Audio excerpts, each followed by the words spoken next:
Hey, we had Andrew Schultz in the office today, which was pretty legendary. That's you hard. fuck with Andrew Schultz? No, No. not really, but I know who he is. Have you seen some of his stand-up? Or just any clips on TikTok? Because he's pretty viral on TikTok. Shout out Chifty, he runs his TikTok. Nah. I was just, I know he had a little bit of a beef with some of the guys with on the Joe Budden podcast. So. Oh, really? Yeah, and I was always riding with them, but I don't know. Didn't know that. Damn, so you don't fuck with Andrew Schultz? I mean, I don't know the guy.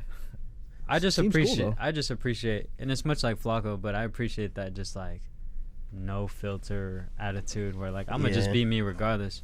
Which I was having this conversation with Donnie earlier in the office about like being a comedian now. There's so many like people voicing their opinions. You gotta just not give a fuck.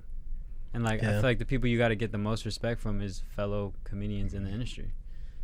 And I feel like that's one and the same with every industry too. Right. Like you shouldn't be looking for outside validation. Yeah. But that's with anything. Comedians the most because it's like I feel like they get the most flack. But also they get the most slack. They do, but because they're comedians. I feel like it's. But they're one bad I feel joke like from. Yeah, I feel like it used to be like that, but then it started to change to where it's like people were getting canceled for saying stuff, and like usually comedians was the one thing where it's off limits. It's like I'm just trying to be humorous to where it's like they actually got put under a microscope. Like even Ari from Entourage, he got hit with the Me Too shit.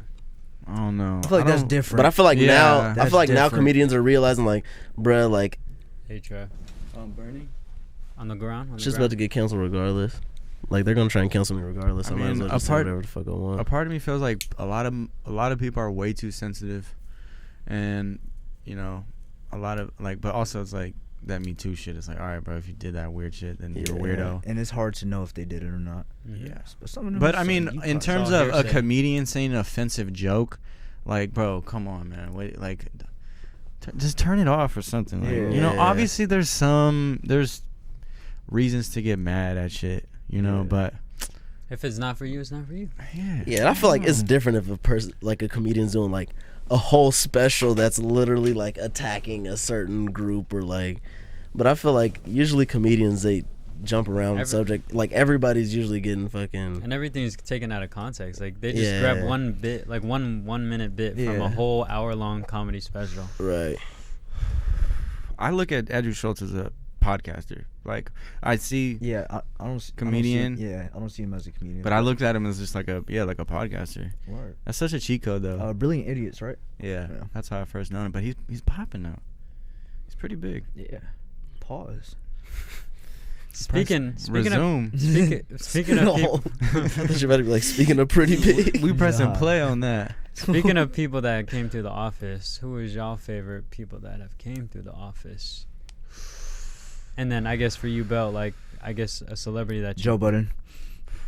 A celebrity that you met. Oh, that I've met. Oh, yeah, that you've like thought was dope in person or like didn't expect it. Bro, 70. I think Denzel Curry.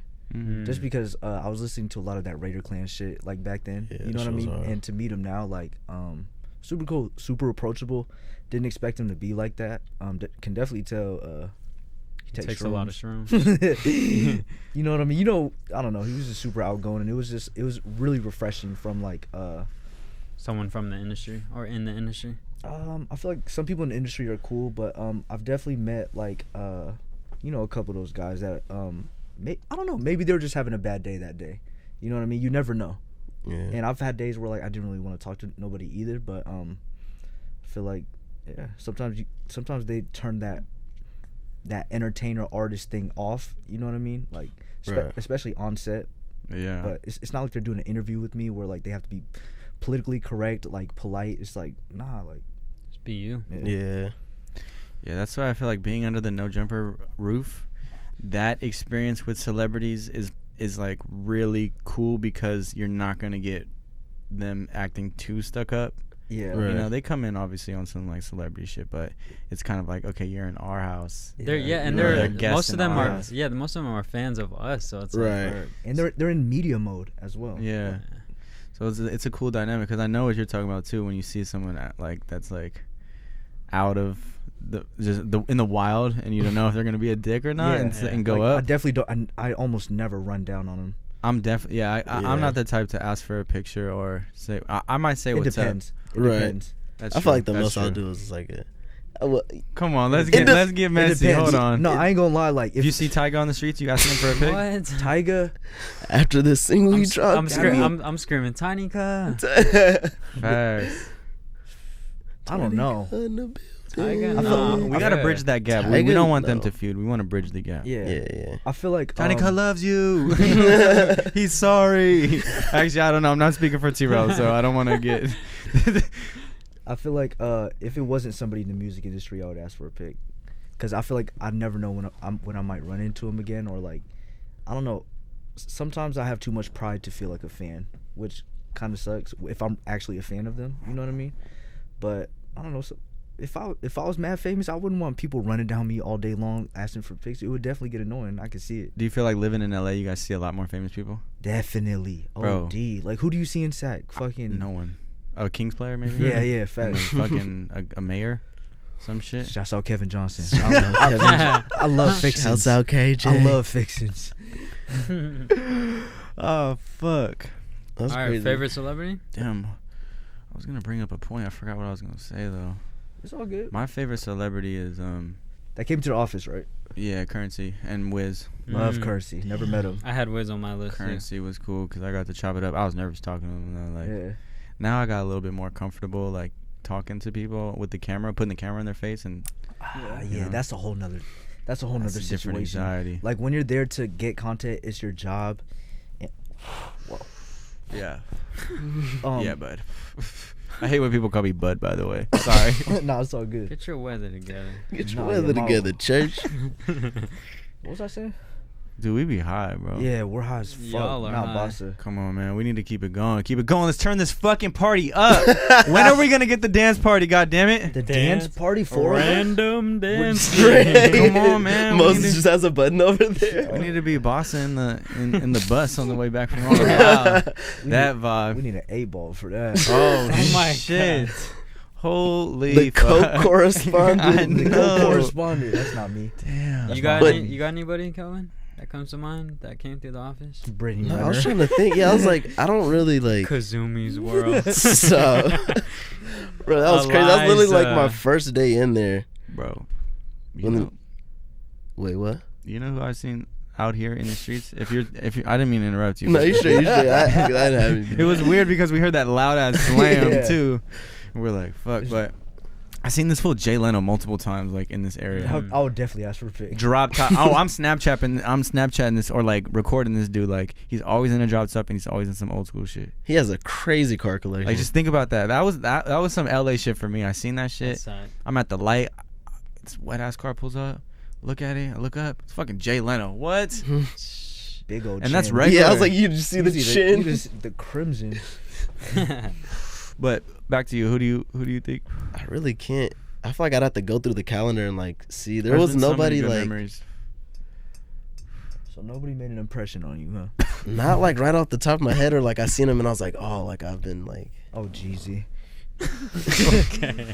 Oh, Jeezy was there too. I think the coolest person where I was like most surprised was Bobby Shmurda. Just because I just missed him too. I feel like he would have been hella cool. His energy and like the fact that he seems hella fun. How bummed were you working at, remotely? I mean, it honestly wasn't that bad because I was like doing like the freelance thing. So it's like that was when I just started making money, like essentially running my own business and doing like my own commissions. And then I started doing that. So I was like, okay, like fucking Mondays and Thursdays I could do the news. It's too close? Too loud. A little too My loud. bad. And then Thank you, Trevor. Yeah, and then on the other shit I could just do like passion projects. But I mean, did you see Bobby Shmurda coming in and just hitting his dance and just be like, damn, I wish I was in the office? The one time where I started wishing I was in the office was, I think it was like the Christmas party. Ooh. When you guys got the jackets. And I seen like the stories on IG. I was like, damn. They don't know me. The fat group picture too. Yeah, I was like in front of the photo. I was like, damn, it looks like a vibe. And I was like, fuck, I need to get in there. Come on, man. He started packing his bags immediately. But no, Bobby Shmurda was cool because him and Rowdy Rebel like introduced themselves individually to each person in the office, which I felt was pretty cool. Yeah, you gotta respect that. You want to talk about that? You gotta respect that every time. Oh, you know what I'm talking? Oh yeah, so Rowdy Rebel goes up to me and I'm like, I think I asked him who he is. And he's like, He asked Rowdy Rebel who he was. And then who he he was, was, or what's your name?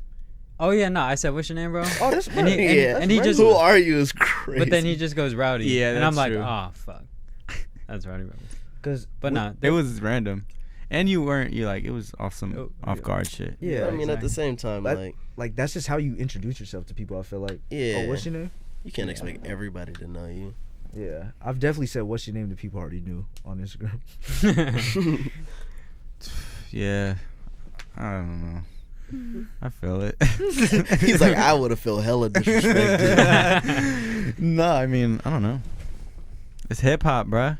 Hip hop. It was just hip-hop. but he knows who Rowdy Rebel is. That's why, Yeah. it's not like it's a big ass deal. I feel like Who that gives shit a happens fuck? to me a lot at the office. Really? I noticed, like, Ooh, with Flacco bringing them random fuckers in, dude, there be heads coming through No Jumper now.